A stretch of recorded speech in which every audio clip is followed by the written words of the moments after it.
begin in York Region, where police say they've got 3 men under arrest and they're looking for a 4th suspect in a Markham home invasion earlier this week. These are images provided to us by Chopper 24. It happened in the early hours of Wednesday morning. The suspects confronted the homeowners with a gun before fleeing with some cash. A responding police cruiser was struck during the getaway. For more, we're joined live by York Regional Police Constable James Dixon. Constable, thank you for joining us. What happened here? Well, in this circumstance, Lena, we ended up responding to a home invasion that occurred overnight. In this circumstance, they actually went to the house and made a demand for cash. One of the people inside the house was actually able to contact police, and we were able to respond. The first officers that arrived on scene found the suspect vehicle, which was a white Acura TL, and they were able to actually engage in a maneuver to prevent this vehicle from leaving the scene.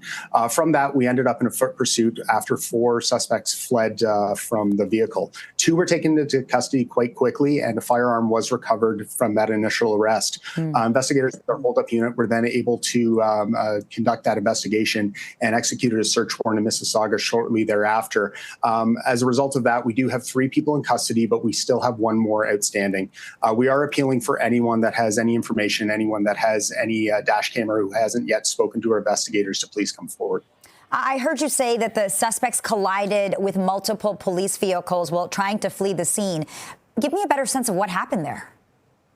This was amazing work being done by our frontline officers who were responding. They were able to come in, and using investigative techniques that we do, they located this vehicle on a nearby street. They were able to get in front of that car and prevent it from leaving. In this case, the suspect opted to crash into these cruisers, and we were able to immobilize it.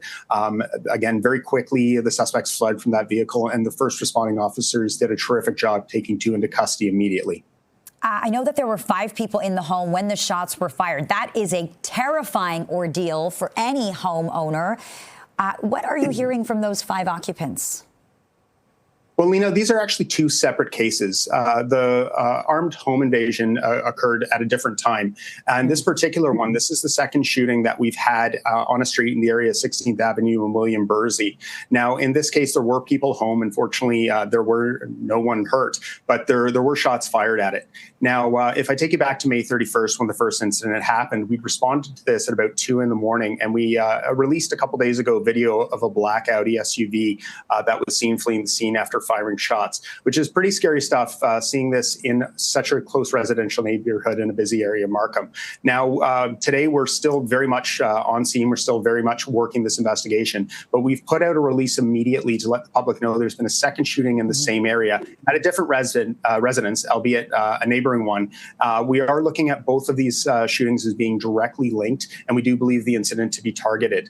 Again, anybody that's in the area that hasn't yet spoken to police, anyone that has any dash cam, while this did occur today at 4 in the morning, we do know that it's an area where a lot of people are getting up and getting ready to go to work. And we know that more people have either seen something or heard something than have already spoken with their investigators. Okay, so that's some news right there. You do believe the 2 incidents are linked, and obviously you have a message to the public there. Tell me more about that message and more about the suspect who is still outstanding. The big thing we want to do is get as much video surveillance as possible. We want to make sure that the community helps us to the best of their extent to be able to provide information to get out to us. Again, we are looking for a black SUV in both cases. We do know from the first shooting that it was an Audi SUV. The second one, we're still waiting to get additional video to be able to do this canvass. Obviously, in a case that's happened at some time like 4 in the morning, this is still fairly fresh. We still have interviews to conduct. We still have additional canvasses to do. So anybody that was in the area of William Bursey and 16th Avenue, please, if you have any information, come forward and speak with our investigators. Okay, Constable James Dixon with York Regional Police. We so appreciate this update. Thank you for your time.